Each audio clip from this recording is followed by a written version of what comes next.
Hare Krishna, bom dia. Eu sou o Lila Das, aqui do Yatra de Porto Alegre.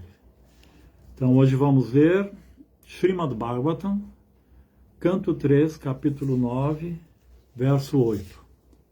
Orações de Brahma.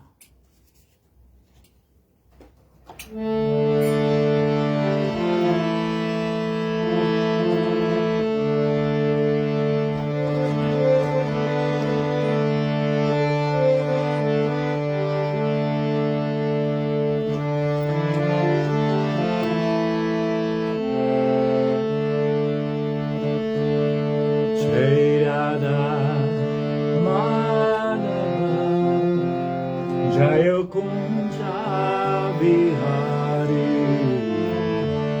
Jaya Madhava Jaya Kunja Bihari Gopi Chana Palava Jaya Girivardhari Gopi Chana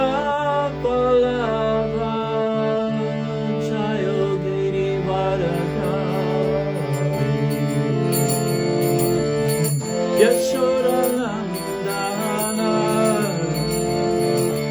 Radhachanarandana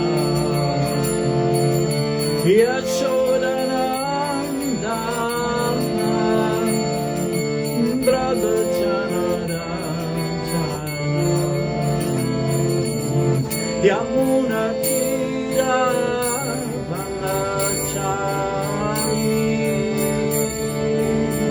Yamuna Tira Vanachari Jayada Madhava Jaya Kunja Bihari Jayada Madhava Jaya Kunja Bihari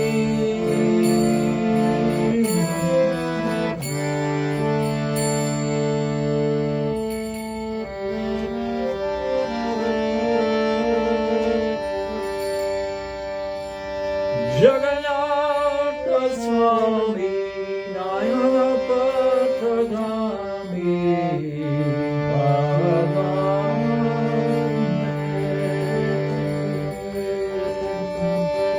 Jagannatha Swami Nayana Patagami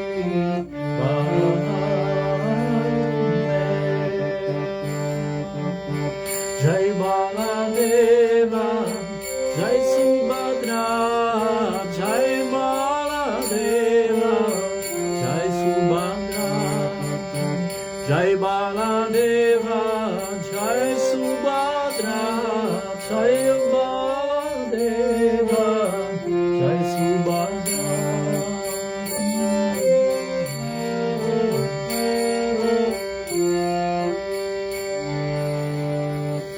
Hare Krishna, Hare Krishna, Krishna Krishna, Hare Hare, Hare Rama, Hare Rama, Rama Rama, Hare Hare, Hare Krishna, Hare Krishna, Krishna Krishna.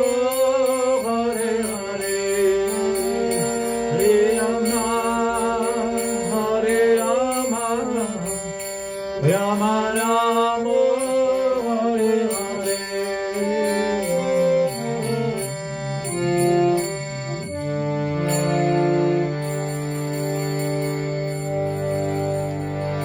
Om Namo Bhagavate Vasudevaya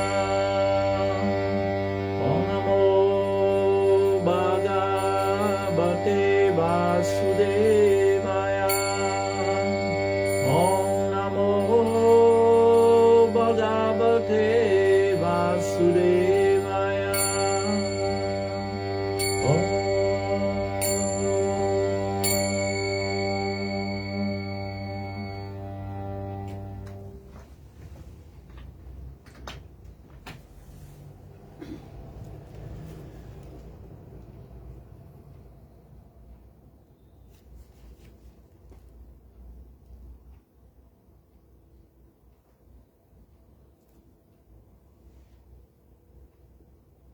caiu aqui a internet, consegui voltar.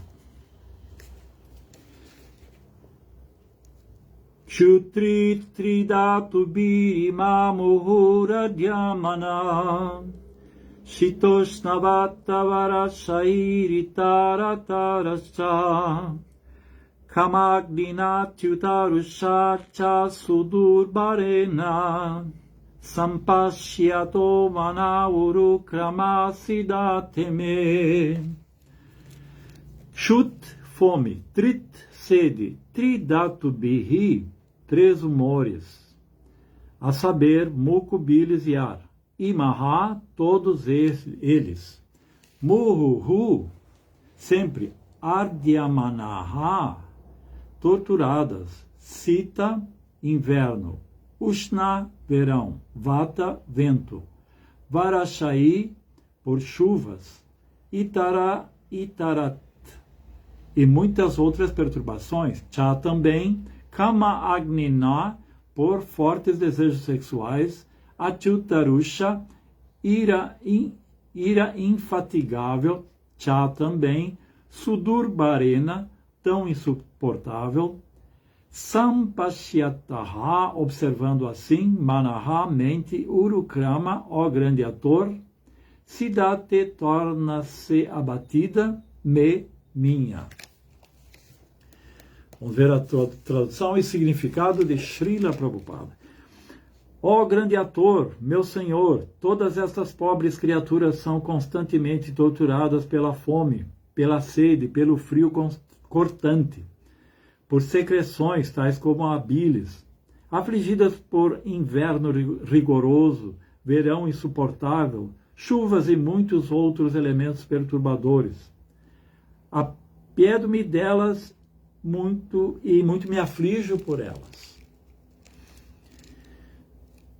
Um devoto puro do Senhor, como Brahma, e seus sucessores discipulares ficam sempre condoídos ao ver as perplexidades das almas condicionadas, que estão sofrendo as investidas dos 3 tipos de misérias próprias do corpo e da mente, dos distúrbios da natureza material e de muitas outras desvantagens materiais desse tipo.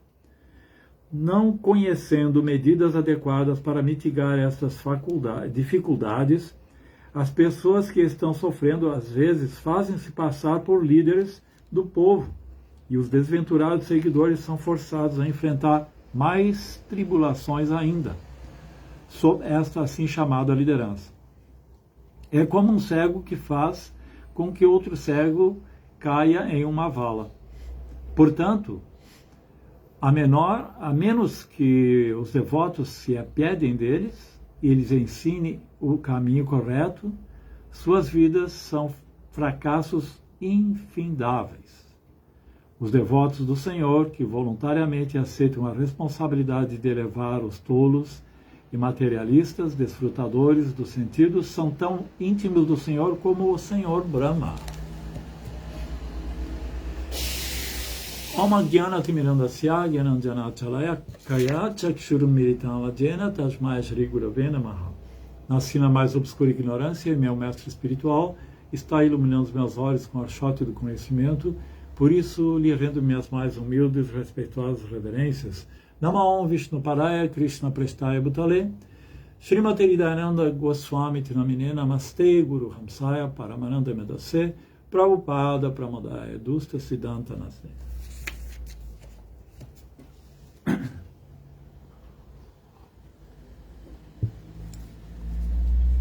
Então continuando aqui as orações do Senhor Brahma para o Senhor Garbhodakashayi Vishnu.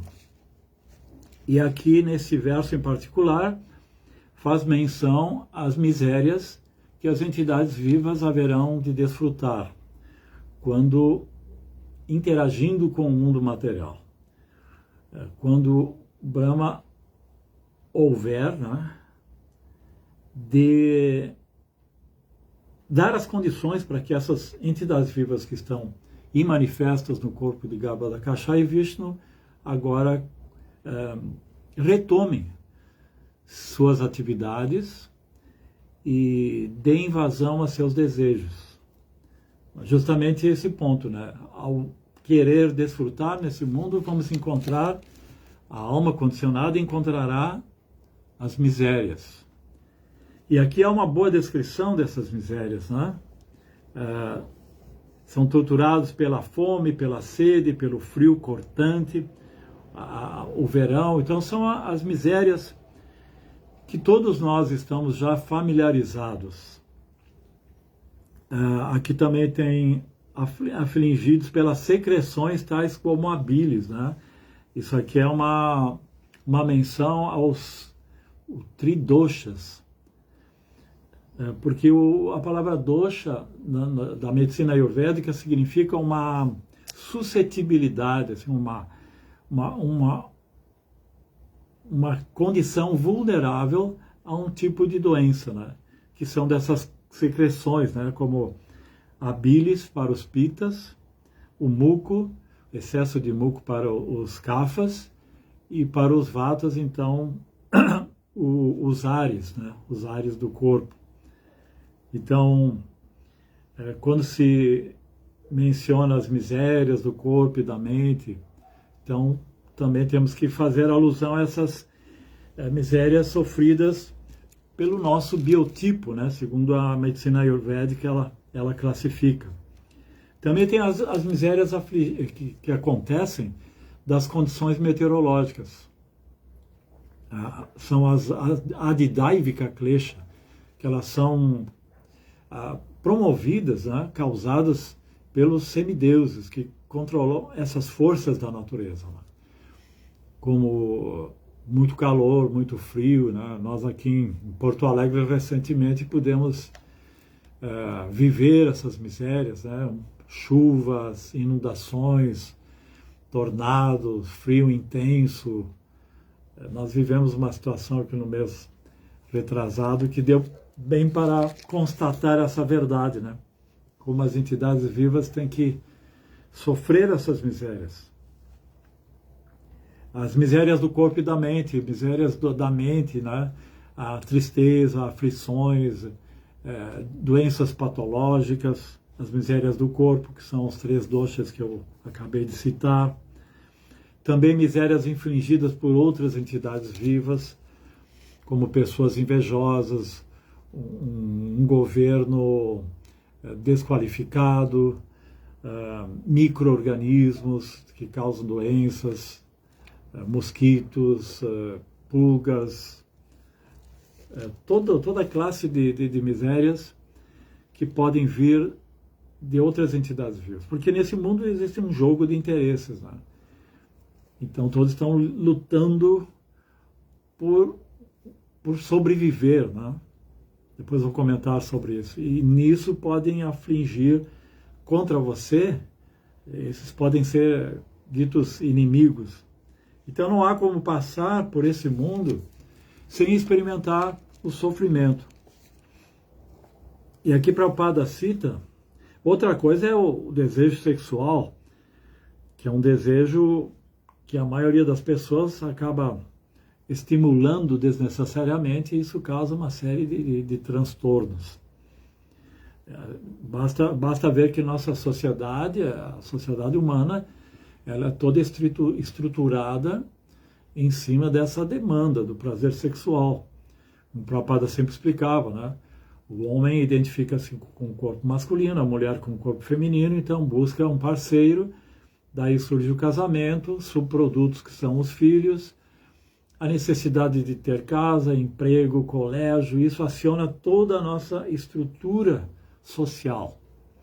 E tudo motivado pelo desejo sexual, no sentido de que a vida familiar, do ponto de vista materialista, é uma estrutura, uma condição para poder satisfazer esse desejo de uma forma organizada, digamos.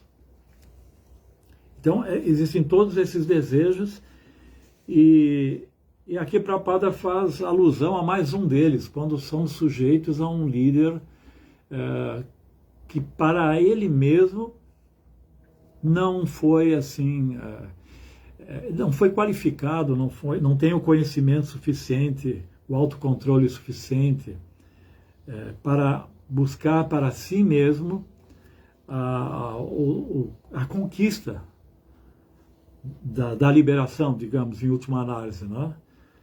E ele se põe numa condição de líder e causa distúrbios, transtornos.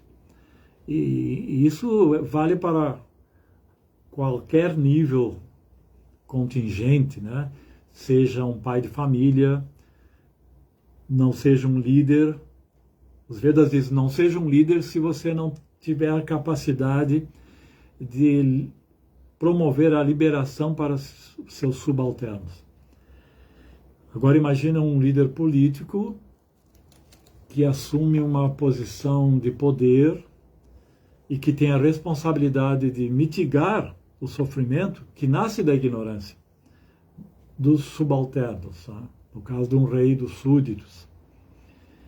E ele, ao invés de cumprir o seu dever, de transmitir o conhecimento pelo qual todos podem mitigar, diminuir ou superar esses sofrimentos, né, que são próprios da nossa existência material, ao invés disso eles, por um ímpeto egoísta, exploram os seus dependentes.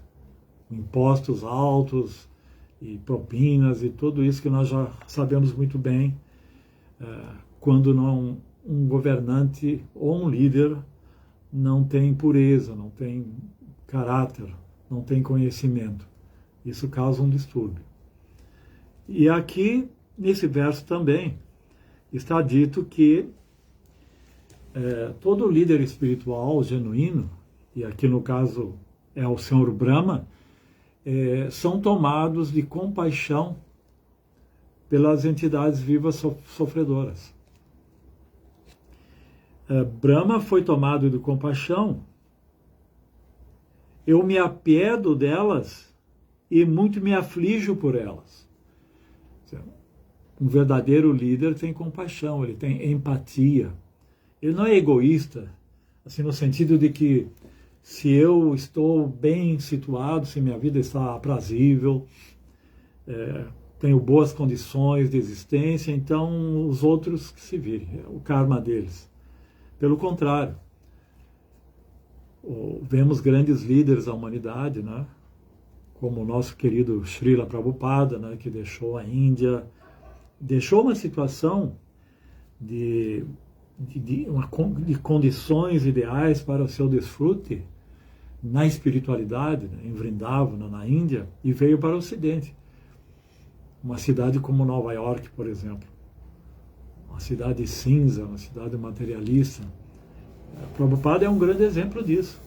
Ele veio cumprir a missão do seu mestre, o desejo do seu mestre, que é o desejo de todos o Parampara. E em Bhakti Yoga nós temos isso muito forte. E a nossa própria liberação e purificação depende dessa nossa atitude missionária, dessa nossa compaixão. E o próprio movimento de Sankirtana é isso. É propagar as glórias do Santo Nome, que é o Yuga Dharma, que é o remédio para todos em Kali Yuga poderem superar esse condicionamento material com todas essas misérias que são descritas aqui. Então, Brahma, temos o Senhor Jesus Cristo, né? Jesus Cristo, ele, desde os seus milagres para curar as doenças corpóreas, até a sua mensagem, o seu evangelho, tudo isso tinha a intenção de livrar as almas condicionadas do sofrimento, da ignorância, toda a sua doutrina. E temos também, quando falamos em sofrimento, o Senhor Buda. O Senhor Buda, a história de Buda é muito interessante, porque quando o Buda nasceu, o astrólogo, Sadhu, que fez o mapa astrológico, que deu no momento cerimonial, né, que a criança nasceu, vedicamente se faz a leitura do mapa astrológico, se faz alguma descrição de características dessa futura alma, né, que se se manifestou no mundo, e ele era filho de um rei, Siddhartha Gautama. Então, no momento do seu nascimento, o sábio Vijwamitra Muni revelou para seu pai, o rei, de que esse menino ou seria um grande sadhu ou seria um grande rei. E seu pai, na sua identificação passional como um rei, imediatamente desejou que seu filho fosse um grande rei. Então, devido a essa revelação, e para o pai de Siddhartha Gautama, para que não acontecesse de o filho se tornar um grande sadhu, e assim o rei não teria um sucessor, todo rei ele tem muito essa preocupação de ter um sucessor e dar continuidade à dinastia. Então ele fez uso de uma estratégia de que no seu palácio não tivesse manifestações de nascimento, doença, velhice e morte. Que esse menino fosse criado num ambiente onde não pudesse contemplar as misérias dessa nossa existência aqui no mundo material. Mas aconteceu que quando o menino se tornou jovem, ele só desfrutava no palácio, tinha uma vida celestial. Mas quando ele se tornou jovem, movido pela curiosidade, é dito que ele foi orientado por Sarasvati, né? Conta a história que ele ouviu o canto de Sarasvati, que estava nos portais do seu palácio, e ele ficou assim atraído por essa canção, e aí ele pensou no que havia além dos muros do seu palácio. Aí ele fugiu, e aí ele entrou assim na cidade, né, que circundava o palácio.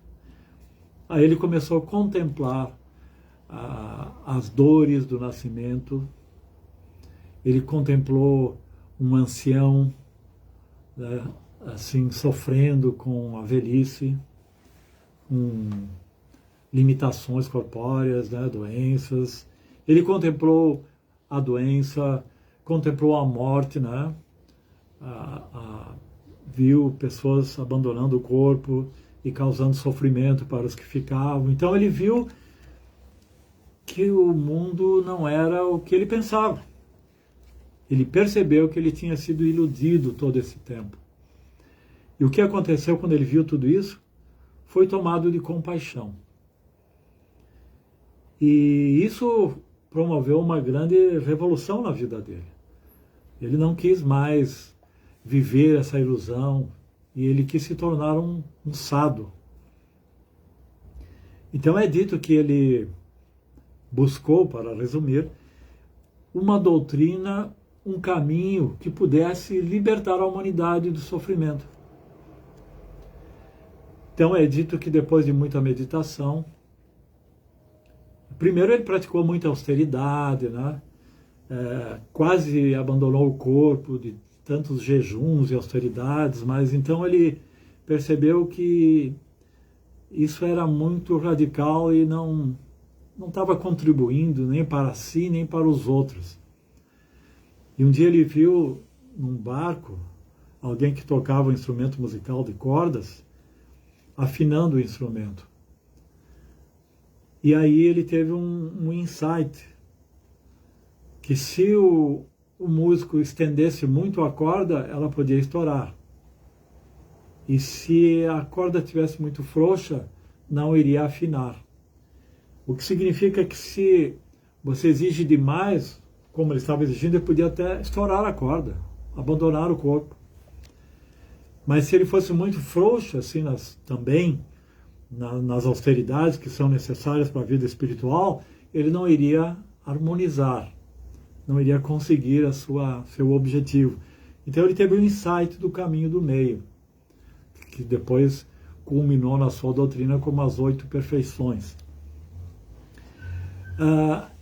ele então meditou, é dito que ele se iluminou embaixo de uma figueira de Bengala, e nessa sua meditação ele foi tentado pelas apsaras, né? Tem toda uma história interessante, que são assim questões que se repetem muito na descrição das austeridades, da determinação dos sadhus, né? Na cultura védica.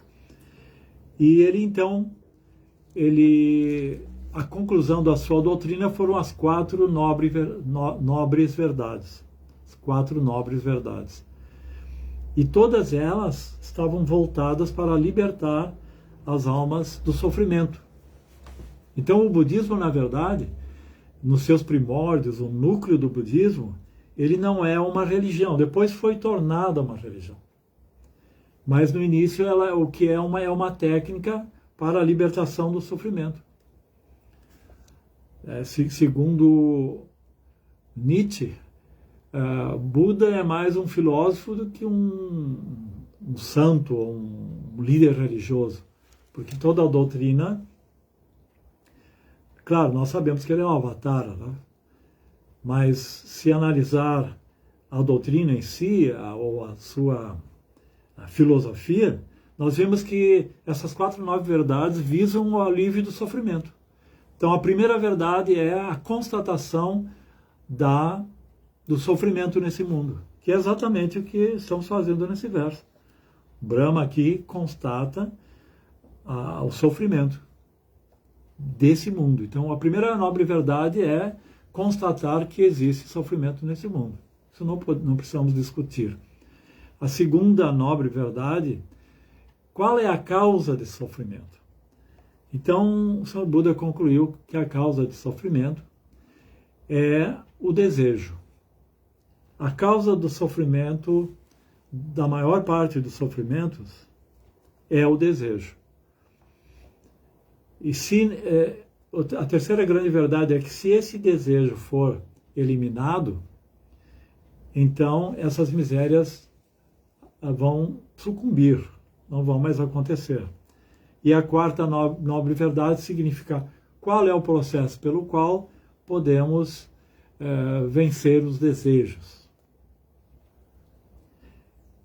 Então ele apresentou as 8 verdades, né? O pensar corretamente, o falar corretamente, o meditar corretamente. Quer dizer, viver uma vida no caminho do meio, viver com equilíbrio, que para nós é modo da bondade. Né? Muitas filosofias ocidentais mesmo, elas culminam no modo da bondade. Claro, nós sabemos no Vaishnavismo que não é uma questão de eliminar o desejo. Tá? Que o desejo é uma questão de se purificar o desejo. Porque quando você, como o Prabhupada sempre fala, cria desejos desnecessários, então isso gera sofrimento. Até certo ponto é inevitável o sofrimento, aqueles que são relativos ao corpo, mas há uma classe de desejos que podem ser dispensados. O Vaishnava, ele troca todos os desejos materiais por um único desejo, que é servir Krishna, que é o prazer de Krishna. Então nós temos essa opção. E na medida que Krishna seja satisfeito com o nosso serviço, com esse nosso desejo, nós também ficaremos satisfeitos. Então essa é a nossa... Podemos ver que a nossa filosofia ela vai além, porque o budismo ele tem uma preocupação em eliminar o desejo como causa do sofrimento. Uma vez, como os impersonalistas também. A meta do impersonalista é buscar a liberação. Para o devoto, não é só a liberação. A liberação pode ser até uma ferramenta para... A meta do devoto é o serviço devocional, tendo sofrimento ou não, estando nesse mundo ou não. Quando o devoto está servindo Krishna, ele supera tudo isso. Depois até vamos comentar essa conclusão assim, Vaishnava. Então o Buda apresentou esses caminhos, né? pelo menos isso tudo eleva alguém ao modo da bondade. Porque nós temos muito disso também, considerar que os desejos materiais são a fonte dos sofrimentos. E até um filósofo,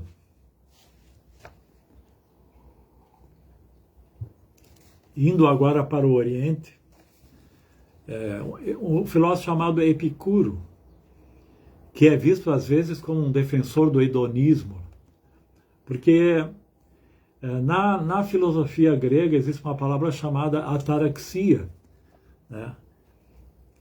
Essa ataraxia quer dizer o prazer, que para nós seria o prazer do modo da bondade, né? A paz, ou até o prazer da liberação impersonalista, né? Aquela situação em que você transcende o samsara, ou está numa situação do modo da bondade em que você tem paz, certa pureza, certa paz. Os estoicos usavam essa palavra. E esse filósofo Epicuro definia essa palavra como sendo que a meta da moral, a meta da vida é o prazer. E ele foi interpretado como um filósofo que defendia o hedonismo. E hedonismo é a filosofia em que preconiza que você deve buscar prazer na sua vida de qualquer maneira. Mas não é esse o ponto que Epicuro apresenta aqui. Porque para nós Vaishnavas, sempre fazendo um paralelo, né, que nós como Brahmanas temos que ter essa sutileza de extrair as essências, né, de filosofias e religiões, sempre com um parâmetro védico. Então, para nós Vaishnavas, a meta também é o prazer. O que o Vaishnava está buscando? O prazer. Mas não essa classe de prazer inferior, dual. O nosso prazer é a Ananda. Tá? Nosso prazer é a bem-aventurança, que é o verdadeiro prazer do eu. Agora, esse Epicuro, ele tem algumas semelhanças com o budismo mesmo, com o Vaishnavismo, no que diz respeito à importância de se elevar ao modo da bondade, diminuindo os desejos o máximo que se possa diminuir. Por exemplo, ele dizia que existem desejos que são naturais e necessários,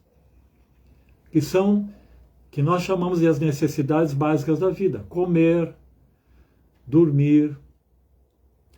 Tem o desejo temos as necessidades, como a necessidade de ter um abrigo, de ter algum dinheiro, de ter roupa.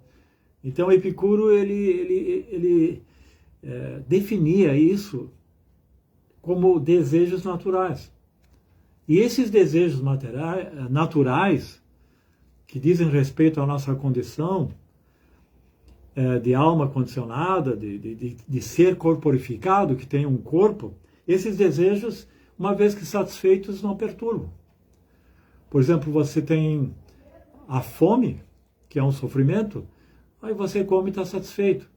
Se você come o que é necessário, vida simples, pensamento elevado.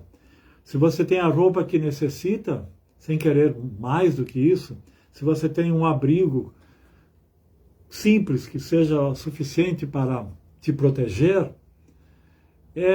esse tipo de desejo não perturba. Agora, ele dizia que existe uma segunda classe de desejos, que são os desejos artificiais, desnecessários, exatamente, desejos desnecessários.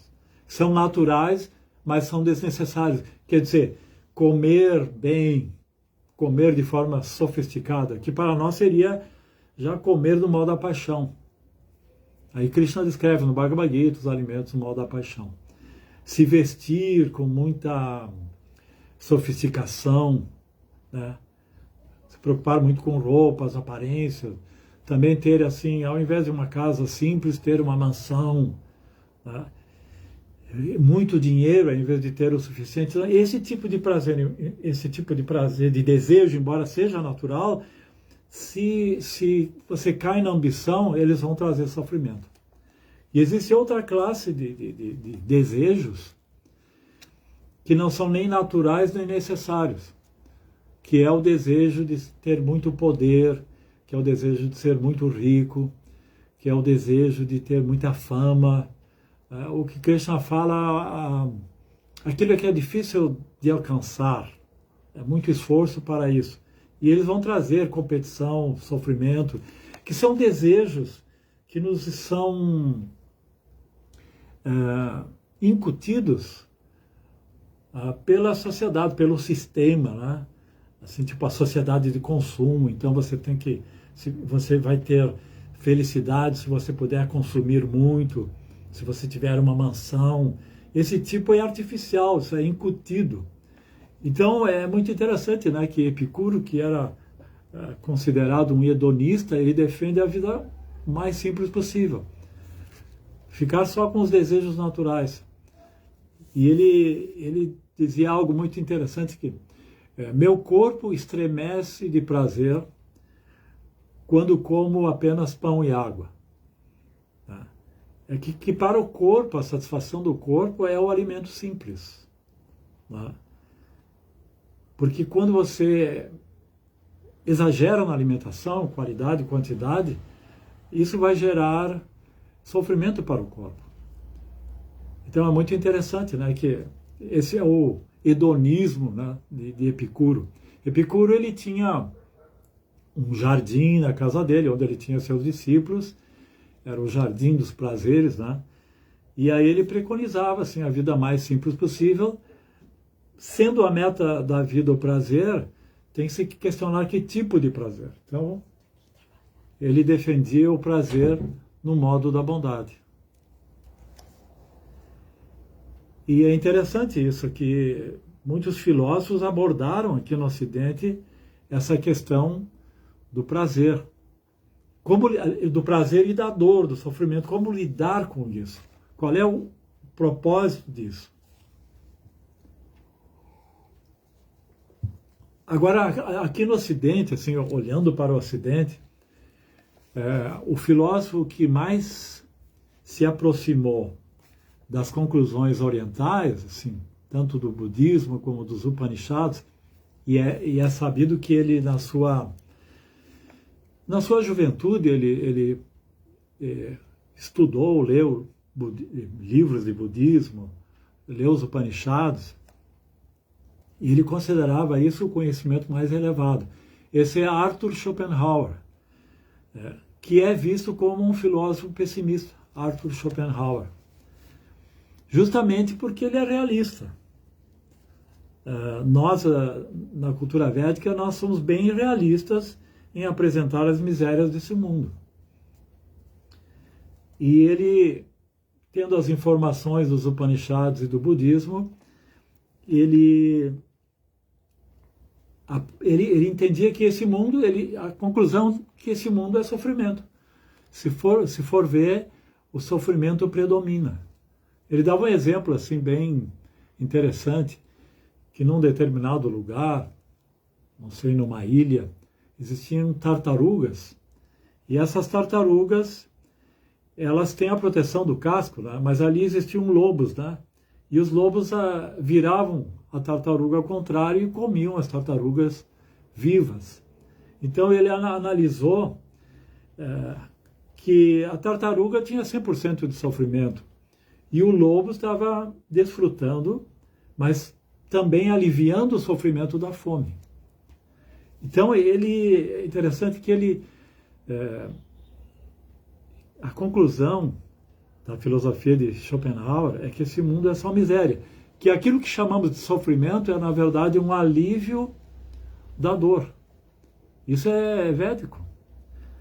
Aquilo que nós chamamos de prazer, aliás, desculpe, aquilo que nós chamamos de prazer aqui nesse mundo não é realmente um prazer, é um alívio da dor.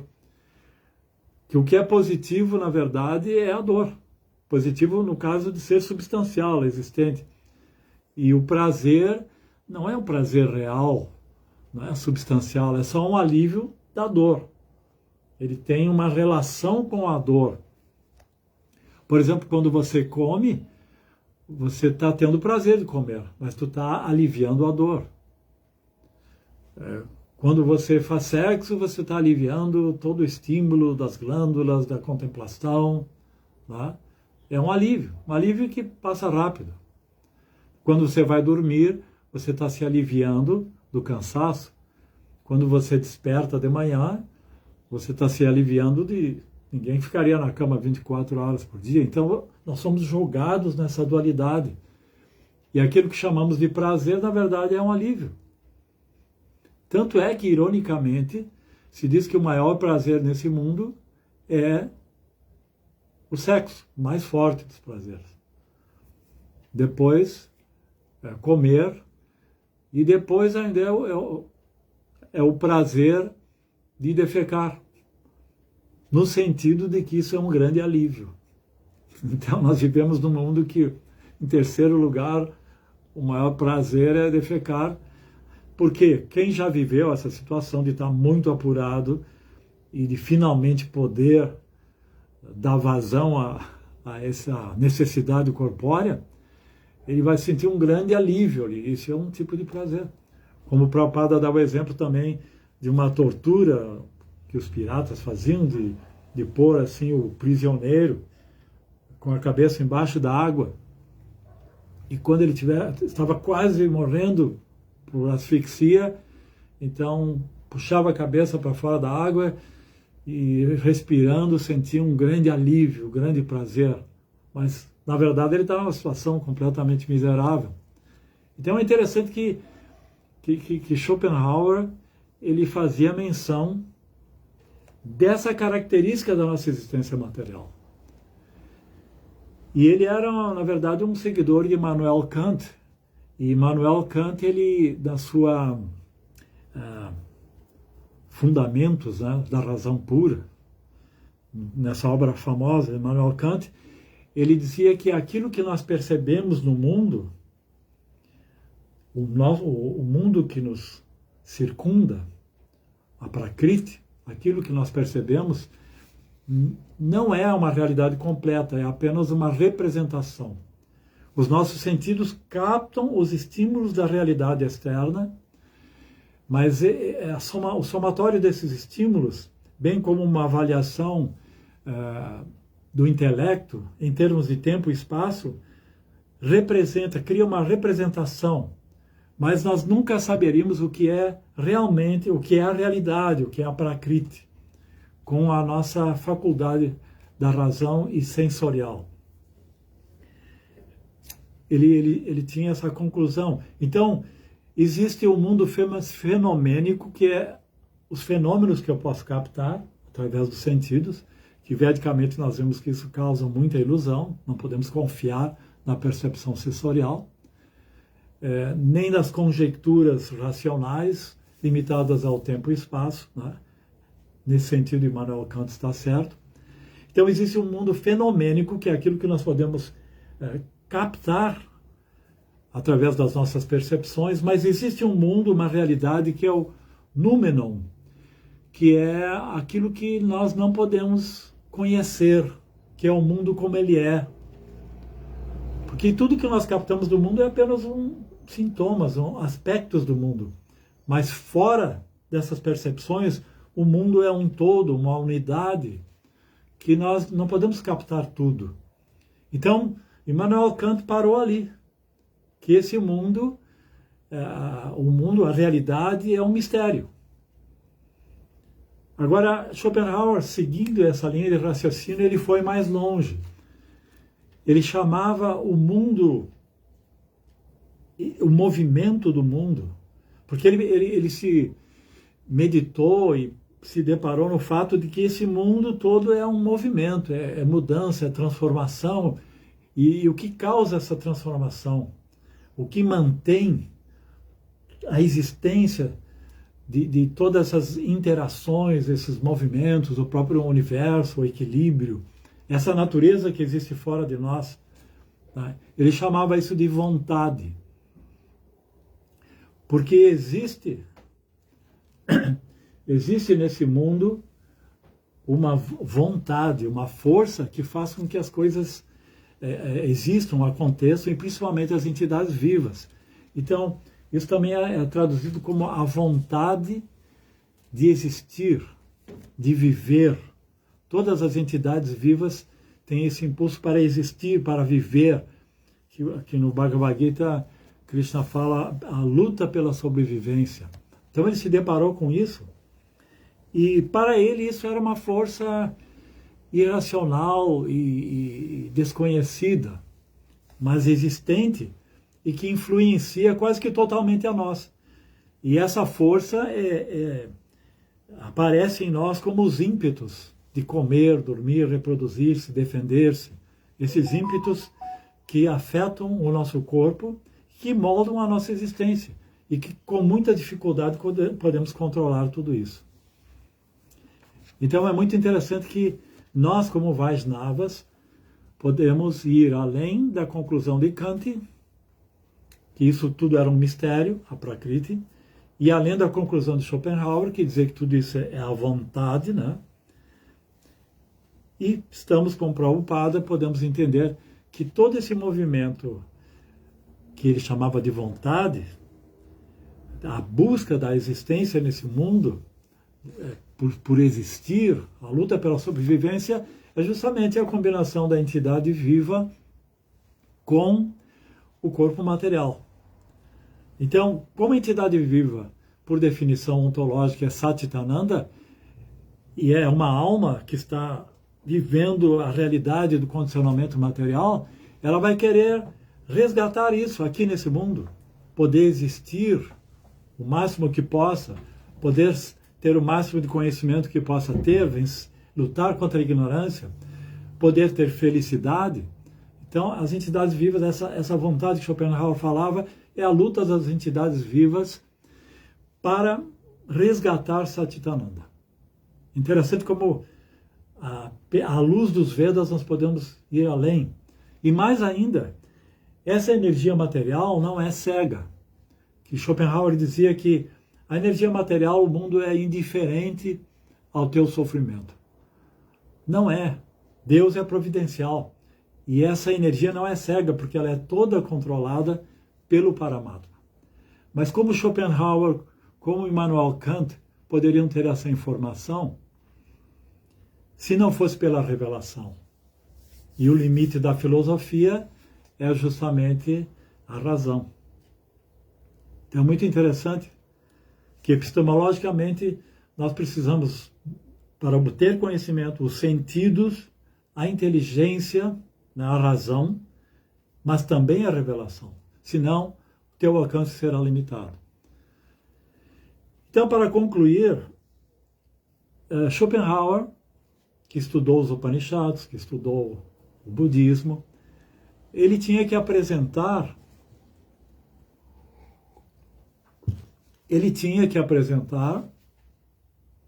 uma solução. Como podemos nos livrar do imperativo desses ímpetos? Aí ele, como primeiro estágio, ele apresentou a arte. Porque a arte, a música principalmente, ela te tira, assim, acho que caiu a internet. Através da arte, você consegue anestesiar um pouco esse comer, dormir, defender-se, essa cobrança da natureza, que te leva ao sofrimento, ao trabalho, a toda essa luta, né? No momento que você está na arte, é como se você se conectasse diretamente com a harmonia universal. Mas isso é temporário. Nós sabemos, né, devotos, que isso seria Maya, só uma distração. Depois ele entendeu que no estágio mais avançado para superar tudo isso seria a caridade. Isso ele deve ter tomado muito do budismo. Porque a caridade faz com que você esqueça os teus sofrimentos pessoais e, movido pela empatia e pela compaixão, entenda os sofrimentos dos outros. Então, existe um prazer na caridade que te faz superar esse sofrimento. Você não mede, às vezes, esforços, até um sofrimento pessoal, que é o que os grandes, né, o que o Prabhupada fez, né, e grandes mestres fazem, para poder mitigar o sofrimento das pessoas. Mas, acima de tudo, ele defendia o quê? o ascetismo, que você tivesse uma vida ascética, uma vida espiritual, porque só na vida espiritual você consegue controlar os desejos e superar as misérias. Então é interessante, né, como muitos filósofos, eles tentam entender a questão do sofrimento, buscar soluções, né? Mas a nossa postura como Vaishnavas, né? Qual é a nossa postura? Tem um verso no Bhagavad Gita, que é o verso 14, resumo do conteúdo da Gita, que é Matrasparshastu Kaunteya Shitoshna Sukadukadha Agama Payano Anityas Tamstitakshava Bharata, que é esse verso. Ó filho de Kunti, o aparecimento temporário da felicidade e da aflição e o seu desaparecimento no devido tempo são como o aparecimento e o desaparecimento das estações de inverno e verão. Eles surgem da percepção sensorial ao descendente de Bharata e precisa-se aprender a tolerá-los sem se perturbar.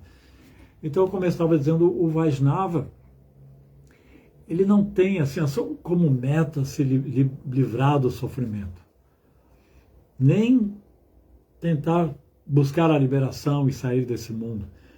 A meta do devoto é cumprir o seu dever, cumprir o Dharma, o serviço devocional, e quando o sofrimento aparecer, então temos essa atitude, né? Esses sofrimentos, assim, filosoficamente, nós podemos ver que eles vêm e vão como as estações de inverno e verão, tá? E eles acontecem da percepção sensorial do corpo. No íntimo, a alma não sofre, na verdade. Quanto menos você estiver identificado com os desejos do corpo, menos você vai sofrer. E mesmo os sofrimentos que acontecem no decurso do nosso serviço devocional, eles são de uma categoria diferente, de uma natureza diferente. Porque o sofrimento do materialista, ele é um sofrimento muito mais intenso do que o sofrimento que o devoto tem numa atitude amorosa de serviço a Krishna, de servir as pessoas, mitigando o sofrimento das pessoas.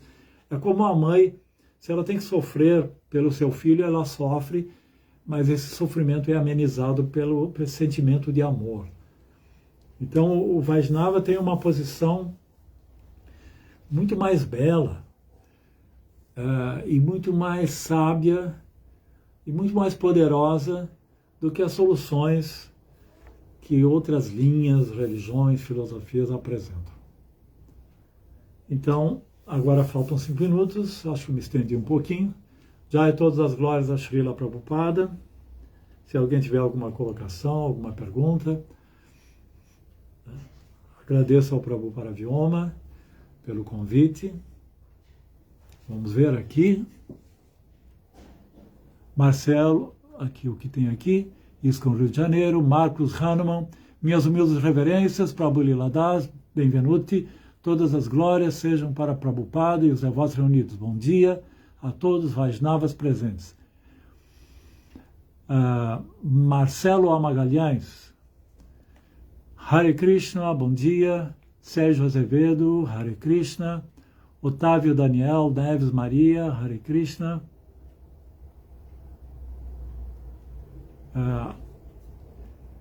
Vamos ver aqui. Aqui. Marcos Harman, esses ímpetos são os 3 modos da natureza material? Boa pergunta. Os ímpetos, na verdade, eles surgem, claro, da nossa condição corpórea. Nós somos corporificados. O nosso corpo, ele segue as leis da natureza material. E então, por exemplo, o comer, o dormir, reproduzir-se, tudo isso é causado pelos modos da natureza. Mesmo os 3 doshas da medicina ayurvédica também são regidos pelos modos da natureza. Agora, se nós nos associarmos mais com o modo da paixão, é como o Epicuro falava, né, que existem desejos que são naturais. E se você satisfaz esses desejos na medida certa, isso é o modo da bondade. Agora, se você pula, né, para o modo da paixão, você é influenciado pelo modo da paixão, então você vai querer comer mais sofisticadamente, querer dormir mais, querer desfrutar mais. Então aí você cria uma situação viciosa, em que você vai ficando mais enredado. Então nós temos que saber lidar com os modos da natureza.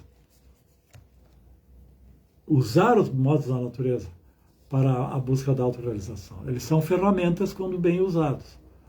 Mas se você tenta explorar essa condição de vida humana, de querer buscar mais prazer do que deve, e explorar, dominar, então você vai se enredar. O conhecimento, aqui Marcos Hahnemann, o conhecimento transcendental alivia e dá paz. Exatamente. Por isso que Brahma, depois de ele fazer esse diagnóstico dos sofrimentos das entidades vivas, ele irá transmitir o conhecimento pelo qual podemos nos libertar desse condicionamento. O conhecimento começa por nos dar paz, depois devoção e a transcendência. Marcos Magalhães, o melhor seria então não gerar prole para ela não precisar passar por todos esses sofrimentos desse mundo material. Não, justamente essa é uma condição de uma mentalidade materialista, né? Porque, na verdade, você gera prole, e essa prole que você gera, ela pode ser afortunada no sentido de nascer de uma família de devotos, e se você cumpre o seu dever como líder, como eu falei, de orientar, porque essa prole tem que nascer.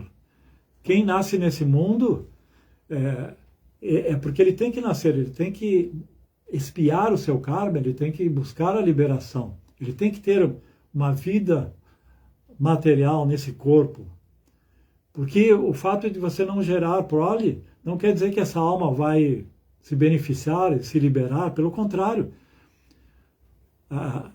Claro, existe a prole indesejada, que é a prole que nasce do sexo ilícito. É a prole que não recebe uma condição adequada para a vida espiritual. Essa prole está destinada a sofrer.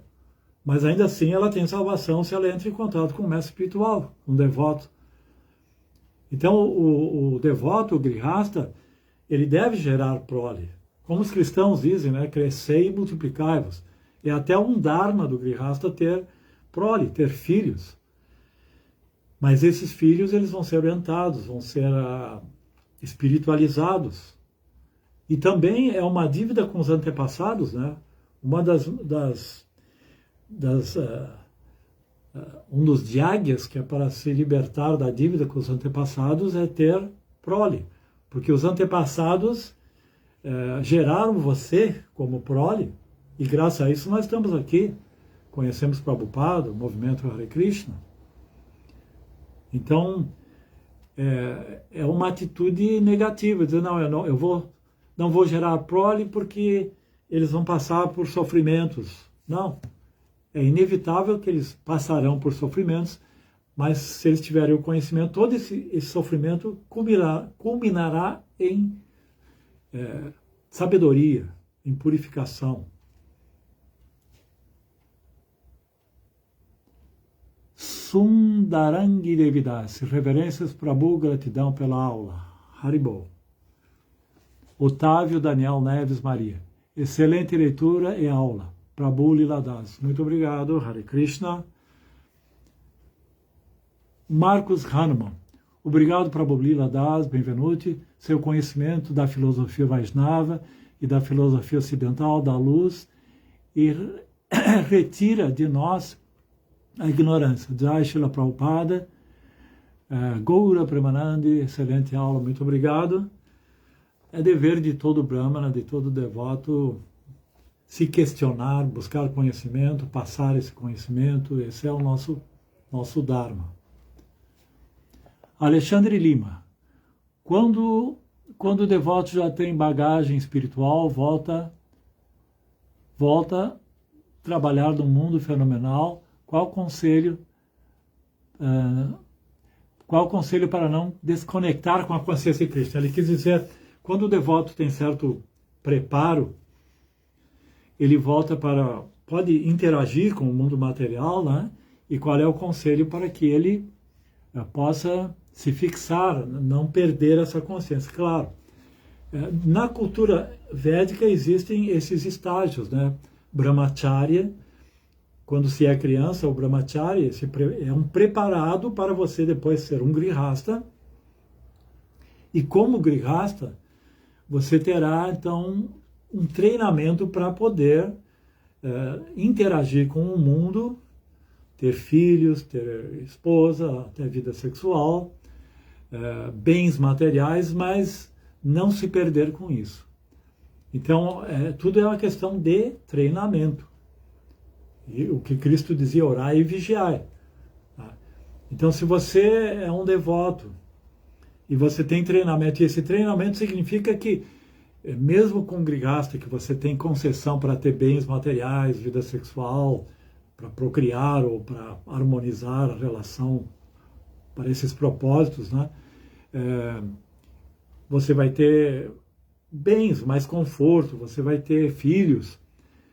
Mesmo isso tem que ser sacralizado. A sua vida, há uma diferença entre Grihasta e Grihamedi, né? O Grihamedi é aquele que tem essa estrutura familiar para o seu desfrute pessoal. Mas o Grihamedi não. Ele tem para a sua purificação, é claro, para purificar os seus desejos e para avançar também, para fazer serviço, para usar todo esse aparato para servir Krishna. Em vida de Grihasta podemos ser muito úteis do serviço ao movimento Hare Krishna e para a humanidade. O grande exemplo é Bhaktivinoda Thakur. Ele escreveu 100 livros, ele era juiz, ele tinha 10 filhos, se não me engano, imagina. Mas ele pôde conciliar tudo isso. E o movimento Hare Krishna, os Vedas te dão esse ensinamento de como interagir com o mundo e não se perder. É o exemplo do amendoim, né? O amendoim, quando está verde, ele não está separado da casca. Mas quando ele está maduro, né, você chacoalha assim e vê que ele está separado da casca. Quer dizer, o amendoim está dentro, mas está separado. Então você está dentro do mundo, mas está separado, está fora também ao mesmo tempo. Alexandre Lima. Então tá. Marcelo Magalhães, todas as glórias aos devotos reunidos. Então eu acho que não tem mais perguntas.